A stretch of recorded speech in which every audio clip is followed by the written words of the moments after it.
Sebuah video yang dibagikan akun Narkosun menampilkan adegan sejumlah pemudik doa bersama saat diminta putar balik oleh polis. Dalam rekaman video itu, tampak sejumlah pemudik berada dalam mobil Carry hijau tua. Sejumlah pemudik tersebut mengenakan pakaian gamis dan kopiah, tetapi tidak mengenakan masker. Mendapati pemudik tersebut, gabungan petugas kepolisian dan Satpol PP meminta pemudik tersebut untuk putar balik dan membatalkan tujuan mudik.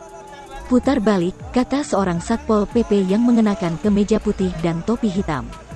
Akan tetapi, sejumlah pemudik tersebut melafalkan doa secara berjamaah.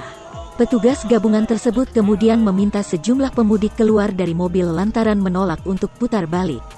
Menurut informasi, sejumlah pemudik tersebut melafalkan doa secara berjamaah diduga agar diizinkan melanjutkan perjalanan mudik. Sekarang gini, kalau mau putar balik, ya penumpangnya turun di sini, supirnya dia putar balik.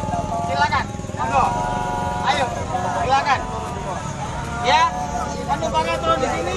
Supirnya putar balik. Semua dulu, semua ucapkan dulu. Nah.